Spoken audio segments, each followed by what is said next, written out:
जनतेच्या हक्काचा आवाज, सत्ता व्यवस्थेचे प्रश्न थेट तुमच्यापर्यंत. बोल बिनधास्त, चर्चा तर होणारच.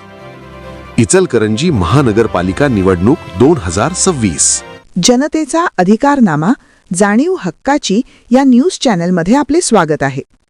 सौ पूनम महेशकुमार बोराडे यांची कॉर्नर सभा मोठ्या उत्साहात संपन्न. विरोधकांवर आरोपांची राळ, तरुण नेतृत्वाला संधी देण्याचे आवाहन. सौ पूनम महेशकुमार बोराडे यांच्या प्रचारार्थ आयोजित करण्यात आलेली कॉर्नर सभा मोठ्या उत्साहात पार पडली. या सभेला परिसरातील नागरिक, महिला, युवक व ज्येष्ठांनी मोठ्या संख्येने उपस्थिती लावून उत्स्फूर्त प्रतिसाद दिला.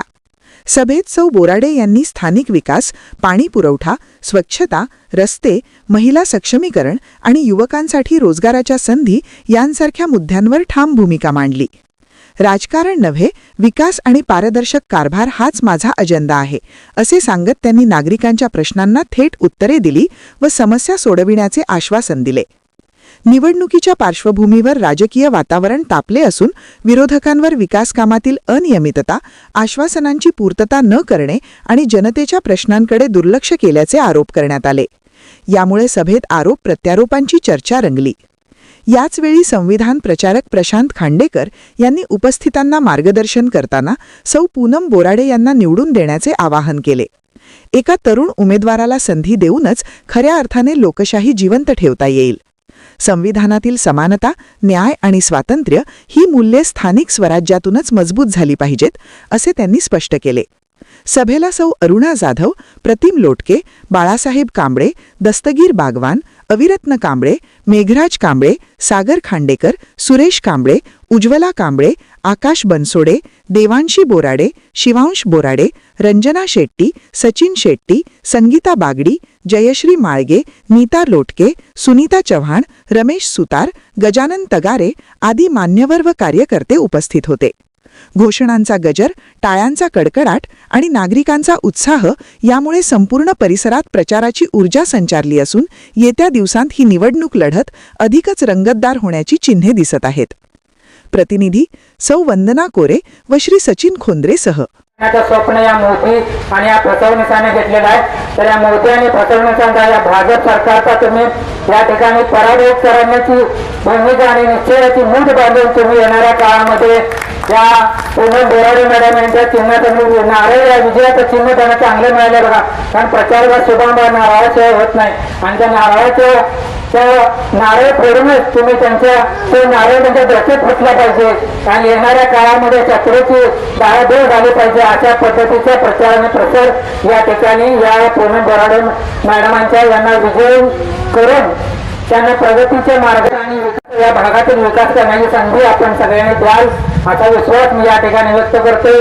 परत एकदा महानगरपालिका सार्वत्रिक निवडणूक 2025-26 मी अपक्ष उमेदवार पूनम महेशकुमार बोराडे सर्व नागरिकांना आव्हान करते की माझं चिन्ह आहे नारळ आणि ब मध्ये 5 नंबरचं बटन आहे नारळ, ते दाबून सर्वांनी मला मताधिक्याने विजयी करावं असं मी सर्व नागरिकांना आव्हान करते. महानगरपालिकेच्या निवडणुकीसाठी इथं उभे आहेत आणि एका सर्वसामान्य आलेले भरपूर काम चांगलं आहे. त्यांच्या मातोश्रींचं कामसुद्धा चांगलं आहे आणि त्यांचाच वसा घेऊन त्या अतिशय चांगल्या पद्धतीनं समाजसेवेचं काम करत आहेत. तर प्रस्थापितांना डावलून एक अपक्ष उमेदवार म्हणून तुम्ही त्यांना प्रचंड मताधिक्यानं विजय कराल अशी अपेक्षा या ठिकाणी मी व्यक्त करतो आणि माझे 2 शब्द संपवतो. 11ब मधून उमेदवार आहे ती आणि ती सर्वसाधारण महिला महिला म्हणून ती आपल्या उमेदवारांच्या समोर आहे आणि या पूर्ण प्रभागाचा जर पूर्ण अभ्यास केला इतर उमेदवारांचा तर डॉक्टर बाबासाहेब आंबेडकरांनी संविधानाच्या दिलेल्या घटनेतील संरचने जशी संरचना असत्या की 2 पुरुष आणि 2 महिला, 2 महिलाच का निवडल्या, 3 पुरुष का नाही निवडले, 1 महिला का ठेवली नाही, तर याचा सर्वांचा अभ्यास केला तर महिलांना 50% या संविधानिक पदाचा वाटा हा मिळाला पाहिजे. पतिराज असला की नुसता पती सांगेल आणि तिचं शाळा करतील अशा उमेदवारांना उमेदवारी बऱ्याच पक्षांनी दिलेली आहे. तशी विचारधारा मनात न ठेवता की महिलांसाठी जे काम करायचं आहे ते एकच काम या प्रभागातील पूनम करू शकत्या असं आम्हाला वाटतंय. म्हणून मी तुम्हाला आवाहन करतो की प्रभाग क्रमांक 11B मधील 5 नंबरचं नारळ या चिन्हासमोर असलेलं बटन दाबून तिला विजयी करावं. महानगरपालिका निवडणूक 2026 अपक्ष उमेदवार पूनम महेशकुमार बोराडे या सातत्याने भागात एक चांगला विकास करावा म्हणून धडपडत असतात.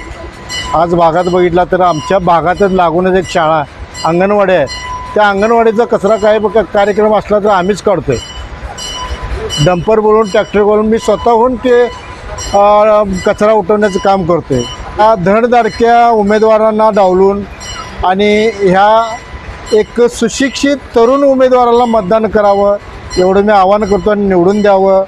आणि विकास कसा होतो ते मतदारांनी नागरिकांनी बघत राहावं एवढं आवाहन करून मी माझे 2 शब्द संपवतो. जय हिंद, जय महाराष्ट्र, जय भीम. मी अरुणा जाधव,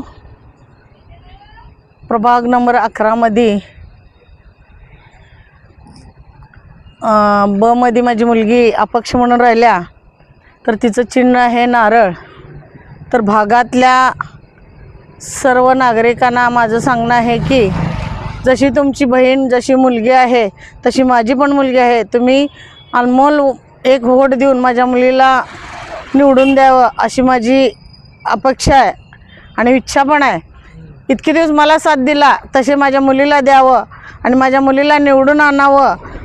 कारण मी रिक्षा चालवून अनेक संघर्ष करून माझ्या मुलीला मी मोठं केलेलं आहे आणि तिला गरिबाची जाण आहे आणि ह्या भागात काय चालतंय काय नाही तिला माहीत आहे आणि तिला शिकवलेलं आहे की बाबा गरीब आपण असून आपण समाजासाठी एक देणं आहे आणि ते देणं लागतंय आणि तुम्ही हे करावं असं मी माझ्या मुलीला धैर्याचं देऊन जिथं जाईल तिथं माझ्या मुलीला अडचणी केलीत. नगरपालिकेत अडचण केलीत, फॉर्म भरताना अडचण केलीत, तरी पण माझ्या मुलगीला परमेश्वराच्या कृपेनं सर्व माझ्या मुलगीला पास झाली त्यांच्या सगळ्या कॅटेगरीमधनं. आणि आज 15 तारखेला मतदान आहे. तर सर्व नागरिक बंधू बहिणींना मी सांगू इच्छितो की एक मत गरिबाला द्यावं. आणि गरिबाची मुलगी आहे, मी रिक्षा चालवून तिला मोठं केलं आहे, तसं तुम्ही एक मत देऊन तिला मोठं करावं ही मी सर्वांना सांगण्याची विनंती करतो. आणि तुम्ही सर्वांनी तिचा विजय करावं एवढीच माझी विनंती आहे. जय हिंद, जय महाराष्ट्र. जनतेचा अधिकारनामा, जाणीव हक्काची या न्यूज चॅनलमध्ये जनतेच्या हक्काचा आवाज. सत्ता व्यवस्थेचे प्रश्न थेट तुमच्यापर्यंत. जाहिराती आणि बातमीसाठी आजच 70 57 87 98 02 शी संपर्क साधावा.